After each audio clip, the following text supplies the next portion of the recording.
You're listening to the Colts Blue Zone Podcast with Mike Chappell and Dave Griffiths. Inside the Fox 59 CBS 4 podcast studio, welcome to the Colts Blue Zone Podcast. Alongside Mike Chappell and Matt Adams, I am inevitable when it comes to Jacksonville. The thing is, you're proud of it. I'm really not. That's what really I'm irritates flabbergasted people. by it. I'm sure it does. I'm sure it irritates people on this Colts podcast that I go to Jacksonville every year and the Colts lose every year. You know what they should be more annoyed by?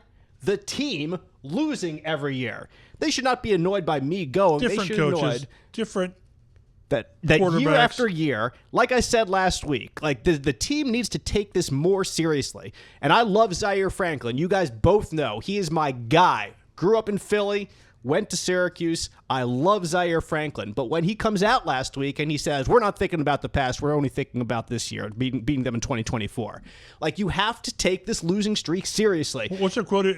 Those who don't study the past are doomed to repeat it. Like, you need to, if you're Zaire or some leader on this team, Buckner, I don't care who, gather everyone together Flacco did. Before the first practice on Wednesday and say, we have lost to these bad word for the last 10 bad word years in a row.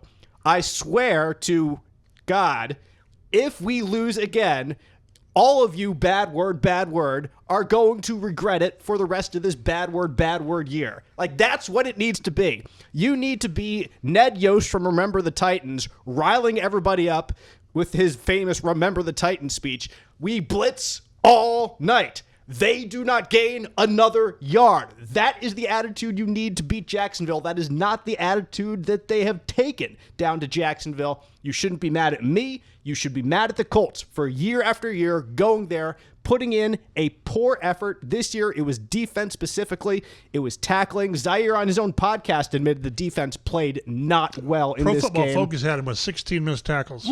I would say that is probably right. With 6. Sounds conservative. If E.J. Speed had made those tackles, he would hold an NFL record right now. Correct. He does not hold an NFL record because he had fewer than 10 tackles. He'll have to remain tied with Zach Thomas, which is still a very impressive feat, let's be honest.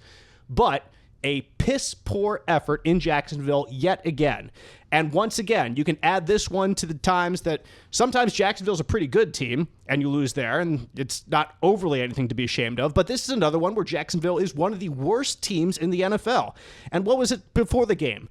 The Colts actually entered the week 2.5-point underdogs. So Vegas opened at thinking that the Colts were not going to win, and it closed. The Colts were 3.5-point underdogs because everybody was betting on the Jaguars in this case because everybody knows the Colts do not win in Jacksonville. Apparently, everyone except the Colts cares about it because they kept on betting on the Colts and they moved that line to 3.5. And actually, the Colts did cover since they were only losing by 3 at the end of the day when the clock hit 0.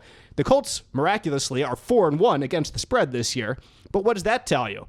It tells you that the Colts are not a good team right now because they're 2-3 overall. So they're better than Vegas thinks they are, but they're still a losing team this year at 2-3. And I think injuries have certainly played a part in that.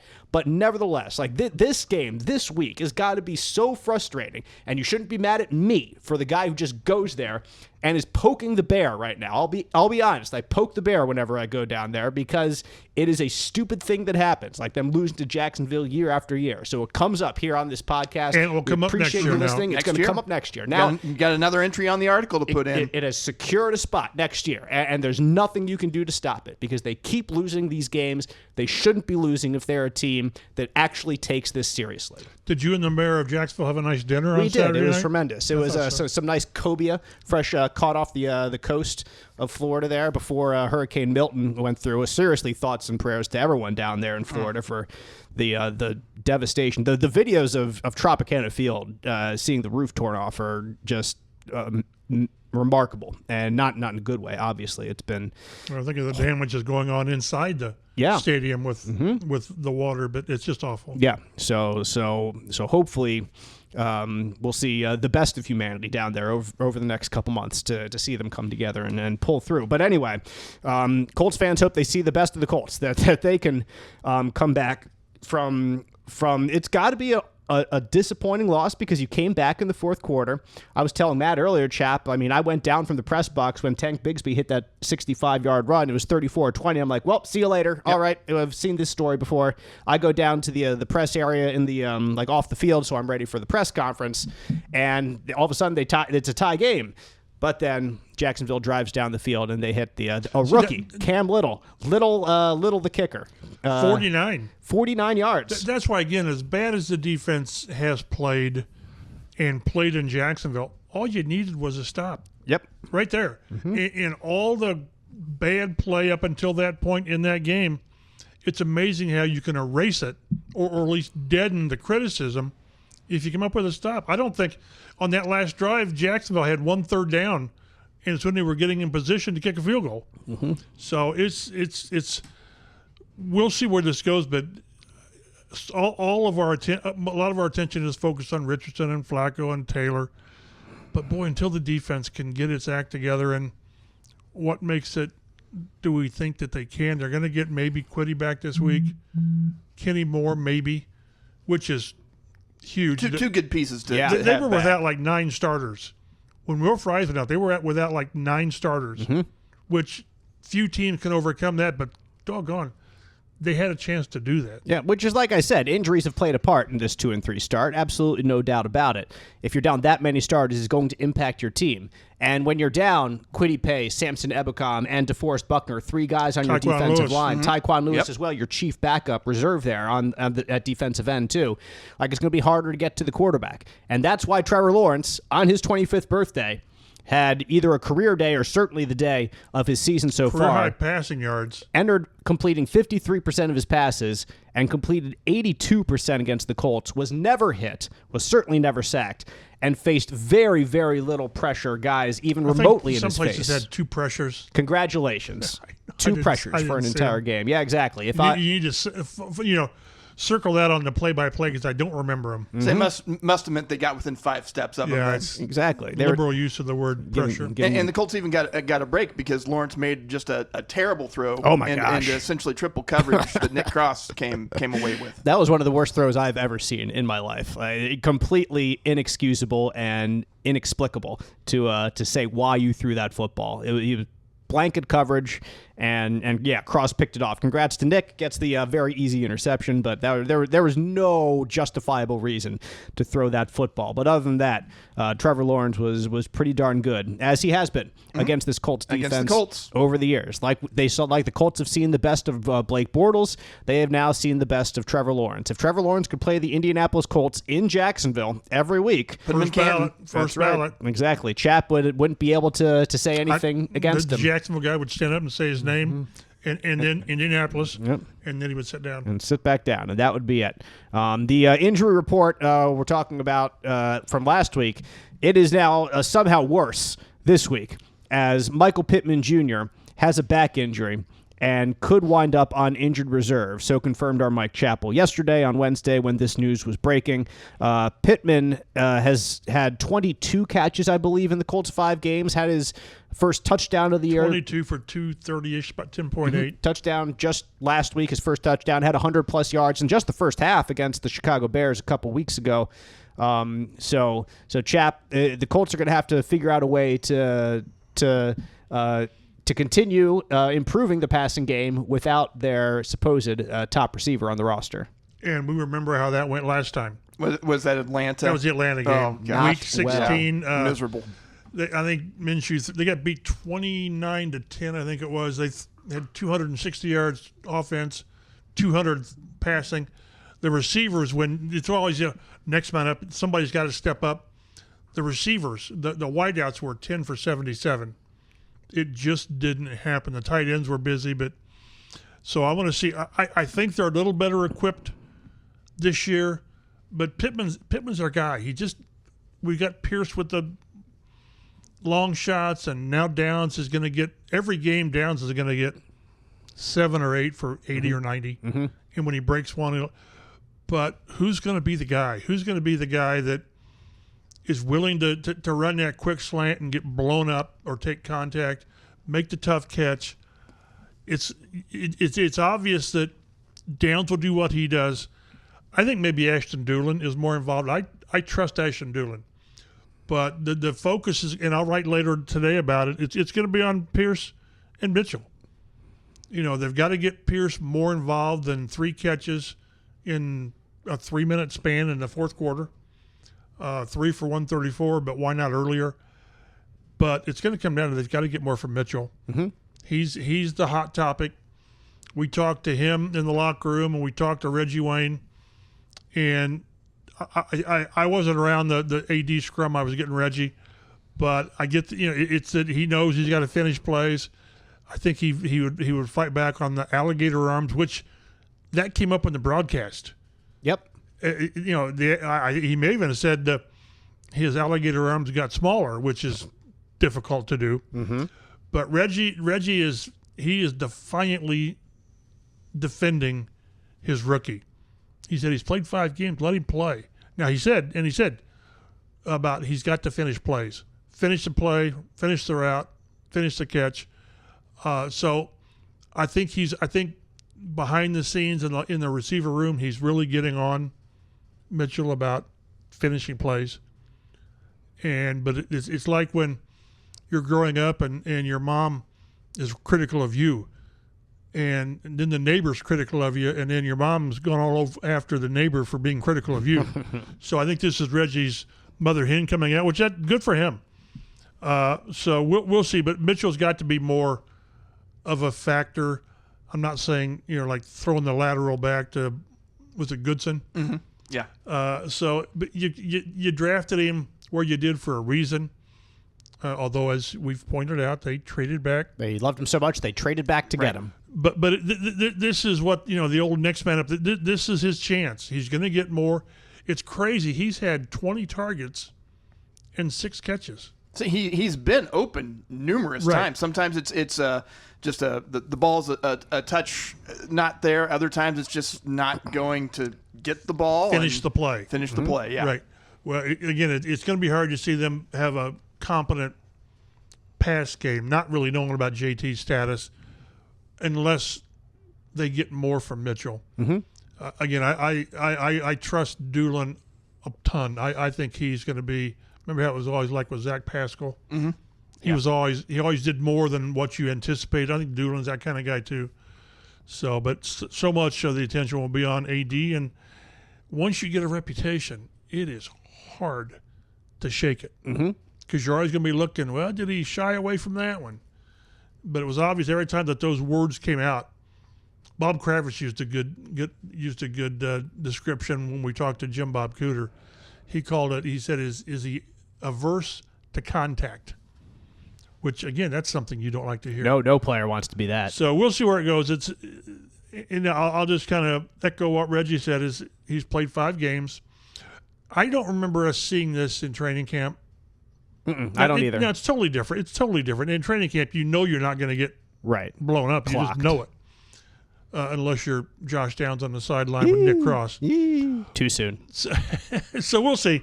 But, I think with Pittman, he had to get hurt in the game. We really didn't get any information from it. He told reporters at the game that he's probably going to get an MRI in his back, so something was bothering him.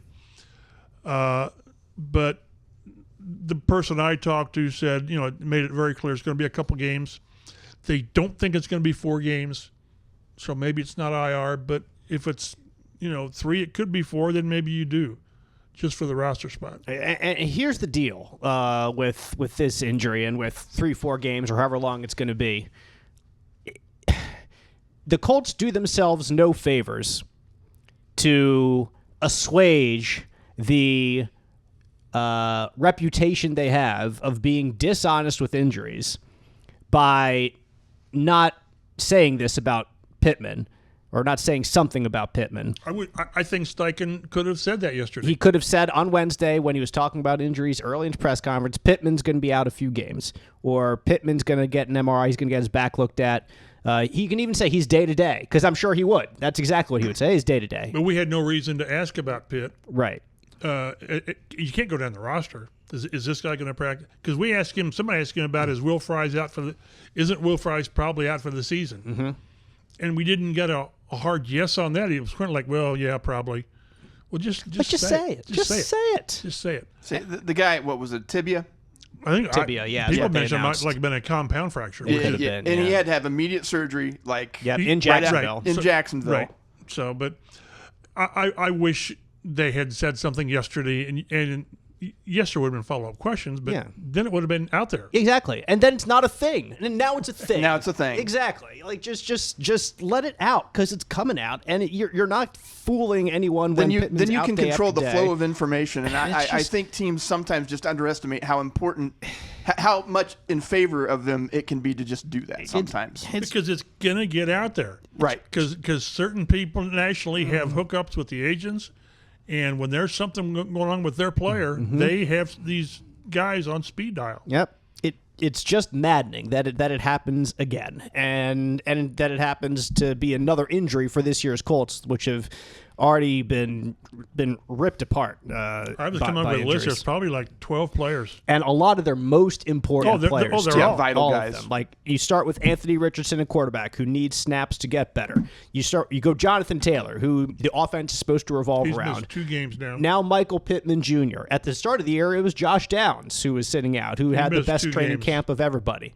Like, on defense, you're looking at DeForest Buckner, who was a captain and Pro Bowler, All-Pro in his career, your best defensive player. Kenny Moore, who is your veteran in the secondary, who is supposed to hold it all together. Juju Brents, who is supposed to be the number one guy on the outside coming in for his second year. And every Sam player. Ebukam, your sack led you in sacks last year. Taekwon Lewis, who is invaluable. So many snaps a game. Of your most important players has either dealt with injuries or are dealing with injuries. So like I said, the start to the season has certainly been impacted by that. Certainly has.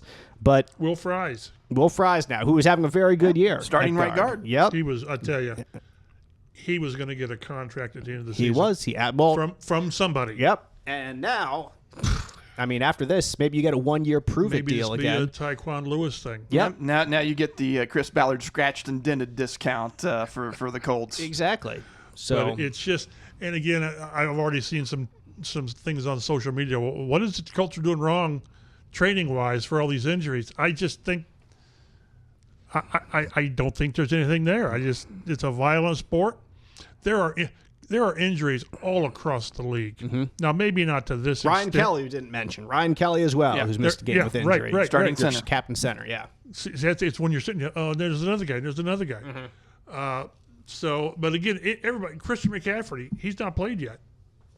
Across the leagues, you've got Derek Carr now with the oblique that Richardson had. So it's just that locally, it's here we go again, and it's, I still think what these injuries have done, it's reaffirmed a lot of our criticisms before the season.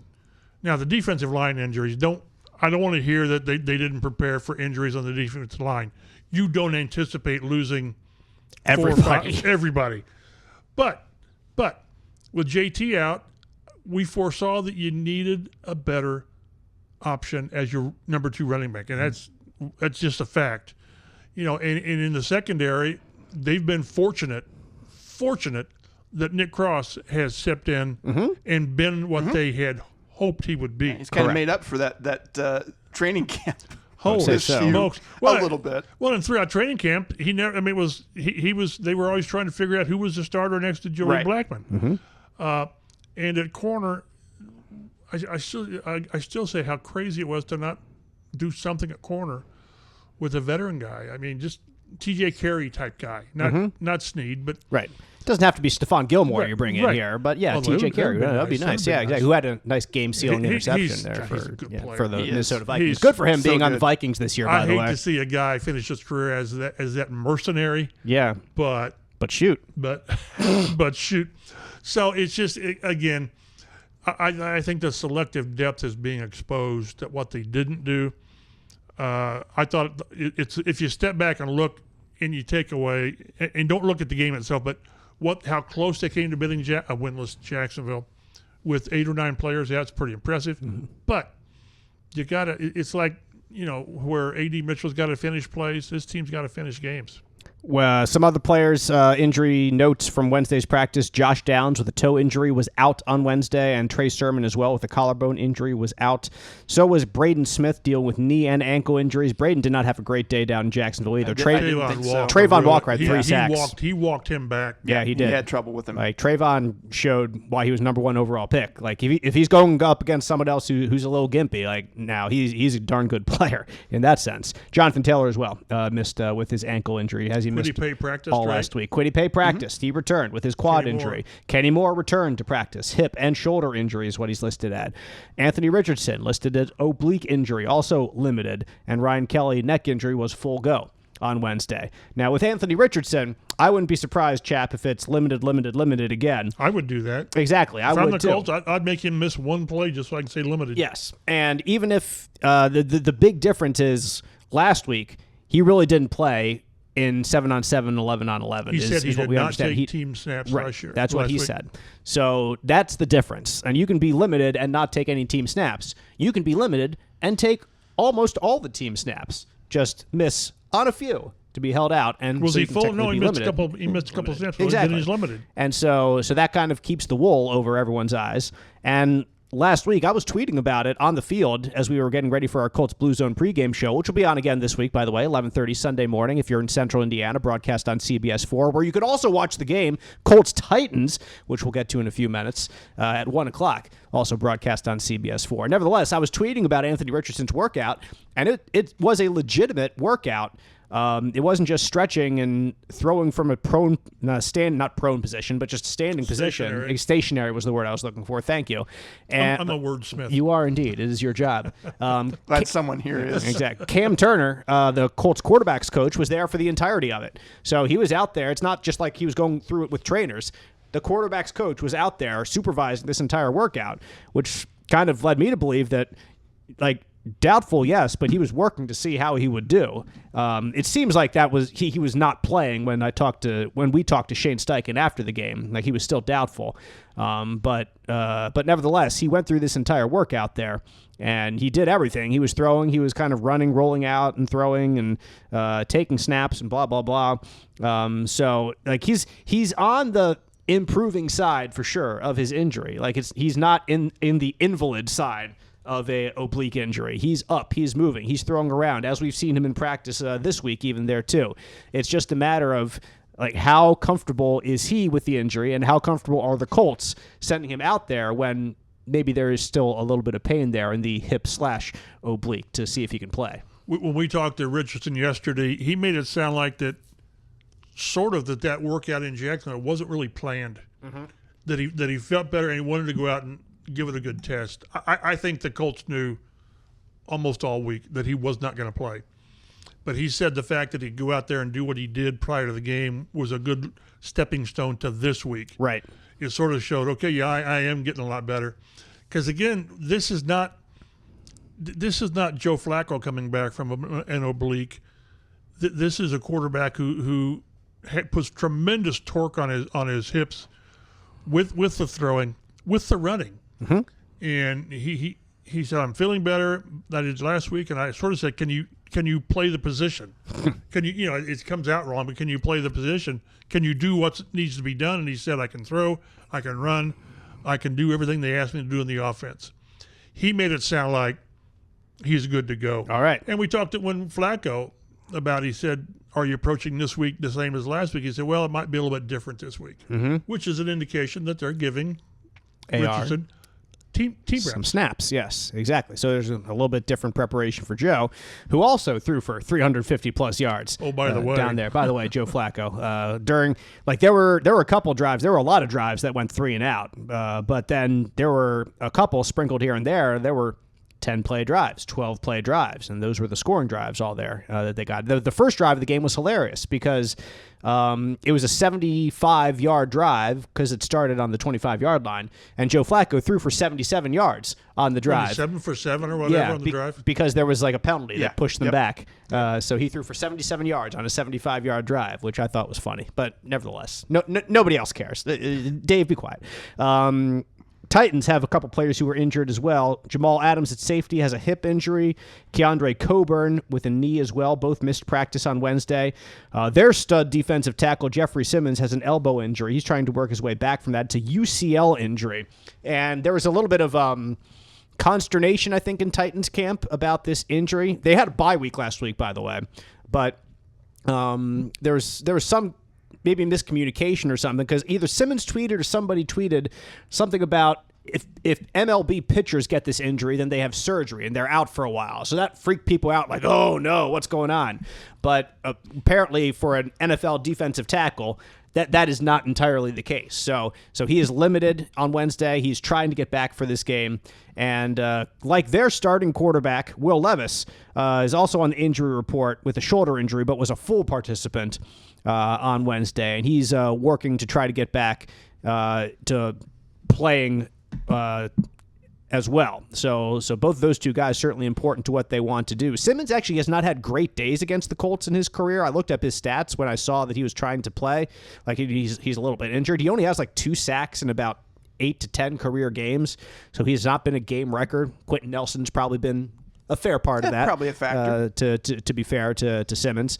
But nevertheless, both of those guys are certainly to be watched. We'll have a watchful eye out for them as we keep our eye on the Colts as well for the rest of this week. Some roster moves for the Horseshoes. The team has waived Dallas Flowers, who was just not improving back from his Achilles injury last year enough to keep a spot on the team. It's a bad look because Flowers was the guy chasing and diving after Brian Thomas on that 85-yard touchdown, which we had some extensive conversations in the press box as to whose fault that play was. We're pretty sure if it was his guy or the guy passed him off. Yeah, Nick Cross kind of jetted up to the line of scrimmage on the snap. So I think he was supposed to play a low zone, and Flowers was supposed to take the high zone, and he was just a little bit slow coming off the outside receiver for Thomas Jr., who was in the slot, and just ran kind of a little bit out and up, a little bit squirrely route to get past him. So I think he was just fooled and was just a little bit slow and could not keep up with Thomas, who is pretty fast himself, but Flowers certainly could not catch up, and so now he has been waived and he is no longer a Colt. Doesn't it indicate that who the Colts thought was responsible on that play? I think it might, and that seems fair to me, and I would not doubt that is the case. That's the way that I was leaning. I was leaning that it was Flowers' fault and that it wasn't Cross's fault. Cross was supposed to come up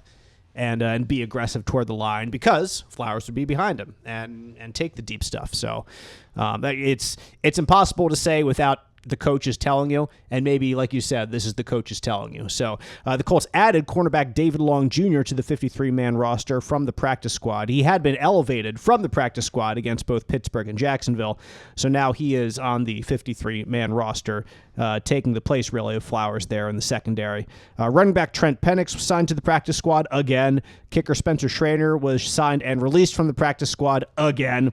And they signed an interesting offensive tackle, Jack Wilson, to the practice squad. 6'11". 6'11". Can you throw over a 6'11" offensive tackle? 310 pounds. Former college basketball player at Minnesota, Washington State, Idaho, Oregon State. Yeah. He looks 6'11" in the locker room among big people. Yeah. And I took it to mean offensive tackle because that's what he played in school. He played a couple years in Washington State, mostly special teams, but some offensive line. Yes. So I'm assuming that's where he would play. I'm guessing that's an addition because of Braden Smith. A lot of the moves they make during the week reflects a guy who's not practicing, so you need X number of players to ease workloads. Put him in the middle on field goal block with Grover Stewart. Just those two next to each other. Plow into the line and jump. And for crying out loud, you're 6'11". 6'11". Like, at the very least, like, stand there before the snap just like this. I'm just standing with my hands straight up. Like, do that. Get in the kicker's head, for crying out loud. Like send him out there. He could be useful, guys. Come on. Get him there. Give him a role. Guy that is that unique. Figure out a way to use his unique traits if you're going to have him on your practice squad or something. So that would be interesting. Tennessee Titans come into this game 1-3, third place in the AFC South. They were idle last week on their bye week. A couple teams had the first bye weeks of this young year in Week 5, and the Titans were one of them. Will Levis is the quarterback. He comes in completing 68% of his passes, which is a fairly healthy number, but has certainly been more conservative than not. His 67 completions have gone for 604 yards. That's it. So that's certainly less than 10 yards per completion. And at 98 passes for 604 yards. The yards per attempt is far less than that. 4 touchdowns to 6 interceptions. Not a good ratio. He's a gunslinger. He is. Mm-hmm. He's been sacked 15 times. He's a gettable gunslinger. He is. Has 13 rushes for 91 yards. So when he breaks out, he can use his legs and gain some yards. That's how he got hurt. It is how he got hurt. Scramble and he went out of bounds and trying to dive for that first stretch for the first down. Yep. And he's like we said, trying to work his way back. Their backup quarterback is Mason Rudolph, but Levis has had certainly a rough year. Those interceptions are bad. Like they turn over the ball way too much, and we'll get into a little bit more of that later. But when you see a quarterback on the other side of the field that is having trouble holding on to the ball, like you need to get in his face. You need to pressure him. Make him make a mistake. Unlike last week, unlike what the Colts did in Jacksonville, like you need to get in the quarterback's face because he is gettable. He is rattleable. He is not performing to the level that they would like in Tennessee right now, especially in terms of securing the football. So if he is back, and since he was full participant in Wednesday's practice, I assume he is trending in that direction. Unless he gets out there today and he's limited, right, which means that things didn't go like they anticipated. Right. But if he is out there, you cannot let Chap another week like last week happen again. Just can't. Again, some of the stuff Zaire Franklin said, he said he's sort of getting tired of having guys having their personal bests against the Colts. And it's kind of like been every week. Now, Houston wasn't the personal best because Nico Collins has been – he gets 100 yards every week against them. Now Nico Collins is on injured reserve, and there's no better news for the Colts than to see that he will not be available to play. He will have to miss their next game against the Colts. Oh, my goodness. Right. Yeah, it's the only way to stop Nico Collins when he faces the Colts is not having him play. But again, there's been one guy after another with Malik Willis and Joe Mixon and all these guys having big games. Mm-hmm. Caleb Williams had a statistical big game against him. So, and again, the way to have any talk end is to stop it. Do something better. And if they come out of this game giving up, gosh, I don't know, throw a number, it's 400 yards and Levis throws for 270, then what are you doing? Mm-hmm. So I don't know how people can. I'm not calling for Gus Bradley's firing at all. I'm not wired that way. But something needs to change. One thing that Zaire Franklin mentioned was how he said the behavior has to change. I don't know what that means. Behavior. I don't know internally what that means. And again, I think it'd be too easy for us, like you said, just say injuries. They're tough to overcome. Yes, they are, but that's what you have to do. Yep. You've got guys on the roster for a reason, and this is not a upper echelon offense you're facing. The quarterback's gettable. He's not going to be 100% with that injury. So if they are unable to get to him like they could not get around, I mean, Lawrence played 7-on-7. Basically. Yep. Which is any quarterback's going to tear you up with that. Yep. So it at some point, this defense, something's got to change because you're going to be facing a lot better teams and better quarterbacks than what this team has. This team's sort of gotten lucky over the first part of the season on who they faced. That's going to change very quickly. They do have some weapons on the outside, too. They've just not been able to really connect all that well with Levis to start out this year. Right. And to be fair, there's a couple of new guys on the roster. Tyler Boyd came in from Cincinnati. He has 10 catches for 108 yards. Calvin Ridley came in from Jacksonville. He has 9 catches for 141 yards. Has 3 catches of 20-plus, by the way. He's really their big play threat. As Colts fans saw last year here in Indianapolis, as he had a very good week 1 and led the Jaguars to a win. And DeAndre Hopkins is on that roster as well. 10 catches, 121 yards, and a touchdown. He was on the team last year, wasn't he? Yes. Yeah, I thought so. Yeah, I was just making sure. But those are three good receivers. That's a decent receiving core, decent to good receiving core for your young quarterback to give him relatively no excuses as to find some guys who can get out there and be available. And they have a guy in their head coach. Is it Callahan? Yeah. Brian Callahan. Brian Callahan from who was with Joe Burrow in Cincinnati for the past couple years, and certainly put together a pretty good offense for the Bengals for a couple years. So it's a guy who knows offensive football. So in that sense, there should be very few excuses for substandard performance from the pass catchers and from the quarterback as well. But you're going to see the Titans come out and run it. They are, and yes, that's what we have to get to. Tony Pollard's having a decent year. He's averaging 4 yards per carry. It's only 246 yards in 5 games. Four games, right? In 4 games, excuse me. You're right. Thank you. Since they had the bye, so the numbers are a little bit skewed. They are, yes. So that's why they're a little bit less. But he's averaging about 15 carries per game, and averaging 4 yards per carry. Has 2 touchdowns. Has broken a couple, 2 of 20-plus yards.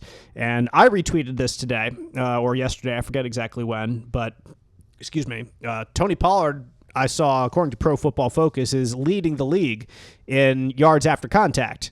So see what the Colts did last week and not being able to tackle anyone. Yards after contact, Tony Pollard doing well in yards after contact. Start him or sit him. Start him. Wrap him up, or on the other side, if you're the Colts defense, you cannot allow him to break free because he's a talented running back who can break free when given the opportunity. He can also catch the ball. Him and Tajee Spears, they're both their running backs. They're 1-2 punch. They have combined for 25 catches for 163 yards. So 25 catches, and all the wide receivers are down at 10, 10, 9. They're dropping it off. They're dumping it off to the running backs a fair bit. And you're going to have to be on your P's and Q's to get those running backs. If you're in a zone, you're going to have to – a lot of the times the zone, you drop back 10 yards and you're trying to play in front of you. And if you're going to do that and the Titans keep dumping it off, then that's 6 free yards typically. So you have to be you very – miss a tackle, it's 12 yards. Exactly. Right. You have to be well aware of what they are trying to do, what the Titans are doing this year. And that is getting the ball to the running backs out of the backfield. So if you're gonna play zone, it better not be dropping back all too far all the time. Like, you better have someone who is ready to fire up and get that running back out of the backfield, or else this could be a long day of little chunks at a time. 6 yards, 8 yards, 4 yards, 12 yards. 3rd and 3. Yep. Correct. And that they're just able to convert one after the other if they continue to stick to that plan. Their leading tacklers on defense, linebackers Kenneth Murray Jr. and Ernest Jones IV. Also safety Condre Diggs as well, one of those players that they brought in the offseason to try to shore up that defense, which they really have, and we'll get to that in a bit. Harold Landry III leads them with 4 sacks. On offense, the Titans are 20th in the NFL in scoring. They're averaging 19.8 points per game. The Colts have jumped up a bit after their 34-point explosion in Jacksonville last week to 23.8 points per game. Titans are 30th in total offense, one of the worst teams in the league, only averaging 256 yards per game. Colts are up at 13th once again. Lucky number 13, the horseshoe, at 350 yards per game. Titans are 18th in the NFL in rushing. They're averaging over 110 yards per game, 4.2 yards per carry. Colts are 12th in rushing, 125 yards per game. It sure would be nice to have Jonathan Taylor back there as well. The Colts are averaging 5 yards per carry. On defense. It helps when your quarterback goes for 21. It does. Like Joe Flacco did. Yeah, how about Joe? That was the fantastic. old Matt Ryan run play there. Nothing compares to that Matt Ryan run. Was it 39, 38? It was close to 40. I remember. And it took like 4 minutes. Yep. I think he's still running, to be honest, and tried to gain that 38th and 39th yard. When they tried to do next-gen stats on that, It just broke. Right. It's like just the computer was working too slowly as it tried to show his path down the field. The Colts are 31st in rushing yards allowed on defense, 157 yards per game. Giving up big plays to Tank Bigsby last week did not help, but of course there were certainly problems well before last week in Jacksonville and the rushing front, averaging 4.5 yards per carry against them. The Titans are 15th in rushing yards allowed. They're still averaging giving up 120 yards per game, which is not very good, and 4.2 yards per carry. Titans are number 1, uno, in the NFL in passing yards allowed per game, only giving up 124 yards through the air per game. Look at the quarterbacks they played. What are the quarterbacks? They had Caleb Williams, I know that was one of them, and that was in his first game. His first game. And who else have they played? Miami, who was it, Tyler Huntley? Tyler Huntley. Which they couldn't get out of their own way. Right. So, I mean, you play who you play, but part of their stats defensively. They're the number one defense in the league. How about that? So this will be twice in 3 weeks. Mm-hmm. Wasn't Pittsburgh was number one? Yes, Pittsburgh they were. was number one in scoring, defense, and yards. And the Colts beat Pittsburgh. Right. Yeah. I put more there's a credence chance. in Pittsburgh because, again, I think some of Tennessee's defensive stats are reflective of a not facing really strong offenses early. But it is, the record is what they say it is. Mm-hmm. And as you mentioned, number one in yards allowed. The Titans this year, 243 yards per game is all they're giving up. The Colts are dead last in yards given up per game, 419. That is on pace, 419. That's on pace for the second highest average in franchise history. That's not so good. It's a long franchise history. It is. That includes Baltimore. Oh, as well. yeah. Yes. Way back. Yep. So yeah. The one thing that has doomed the Titans more than anything else, you say, well, shoot, their defense is pretty darn good. Yeah, it looks good on paper, man. How are they losing games? How are they 1-3? Well, -7 because the offense. Chap, Exactly. Chap can't believe it. They are -7 after 5 games in 4 games because they've had a games. bye. They're almost -2 in turnover ratio per game because they keep turning it over on offense. Because Will Levis has 6 interceptions, and they also have at least one a pick six. I believe so. Yeah, yes, because I'm looking at the meme in my head of him with his hands up on his head on his knees. Right. Yeah, going, oh no. Did I do that? Yeah, you did. Yes, you Mr. did do that. Man. So let's see. They've turned it over 9 times on offense. Yeah, 3 lost fumbles. The Colts themselves are +1 after 5 games with 3 interceptions, 5 fumble recoveries on defense, and 6 interceptions and a lost fumble on offense. So, excuse me. There's a massive difference between -7 and +1, and even if you go for the course of the season, that would be a pretty big difference. But this is through first 4 or 5 games of the year. The Titans, if they weren't turning the ball over, they could be 3-1 instead of 1-3, because their defense has kept them in games. It would come down to the final possession probably, which if you have a young quarterback, maybe they'd be 2-3, just because, or 2-2, because you don't always get those bounces to go your way with the young guys. But yeah, the turnovers are absolutely killer, totally killer, and you cannot. It is not sustainable. Indeed, it is not.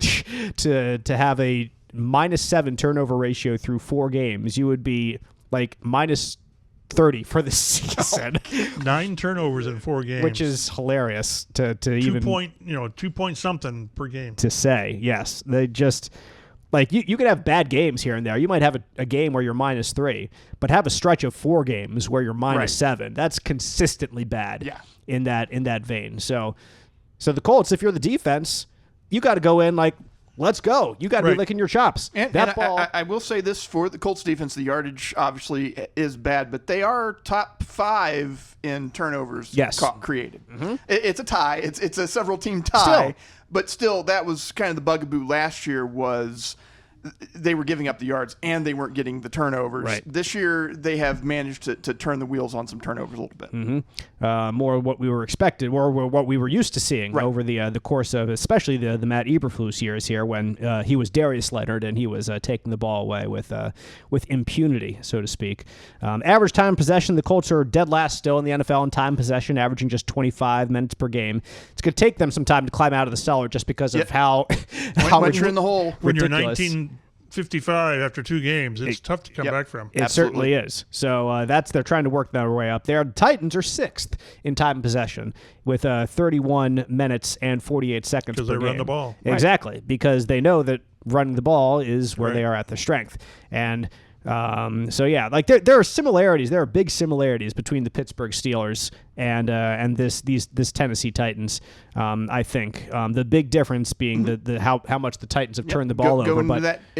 Especially going into the Colts game, Justin Fields had played very, very clean football, and they hadn't blown up the offensive side of things. Right, they played clean football, and that led to an undefeated record up until they played the Colts. So yeah, so that's the difference. That's how much turnovers matter in the NFL. If you turn the ball over this much, then there's nothing you can do to win the game at the end of the day because the other guys are too good. Even think of right before halftime of the Colts-Jaguars game.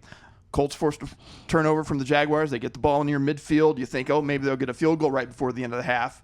And instead, They give the ball right back, and you just basically handed Jacksonville 3 points. Right. So from our intrepid videographer out of Colts practice today on Thursday, Brett Bensley, he says that no Jonathan Taylor, no Josh Downs at Thursday's practice. So that's back-to-back games, back-to-back practices. Both those guys are missing. Trey Sermon is back, though, with his collarbone injury. He's practicing. Ryan Kelly is out on the practice field again for back-to-back days. Quiddy Pay is back on the practice field back-to-back days. And Braden Smith is back out there as well. Just took the 1 day off. And no Kenny Moore. But no Kenny Moore as well. On this, he practiced on Wednesday, but yeah, was not out there. He's got hip. I thought it was. We got it hip here. Hang on, and something else. Shoulder. Yeah, that's Hip. what it was. Excuse me. Typed it up. You think I'd remember?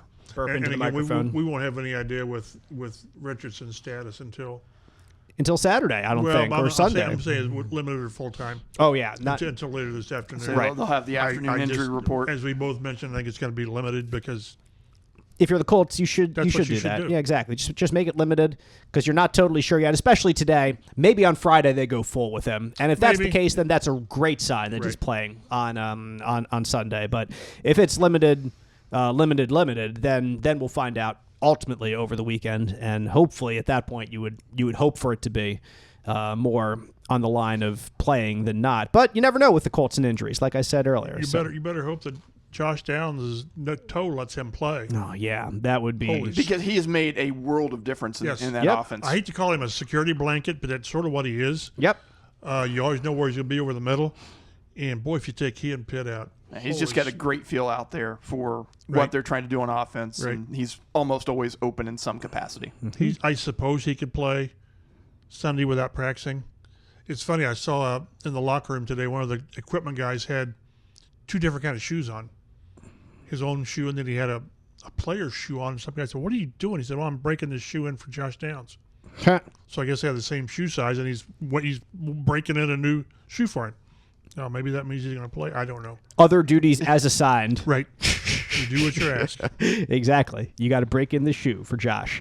It's a 1 o'clock kickoff between the Colts and the Titans at Nissan Stadium in Nashville, broadcast here in central Indiana on CBS4, where you can watch the Colts Blue Zone pregame show as well at 11:30 on Sunday morning. The Colts are 1-point favorites in this game over the Titans. The over-under set at 43 points, expecting something along the lines of a 22-21 ball game is Vegas right now. If I'm reading this correctly, I think the Titans actually opened as the betting favorites in this matchup, but have since the money has gone to the Colts.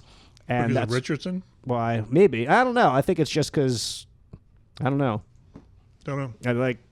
I really don't know.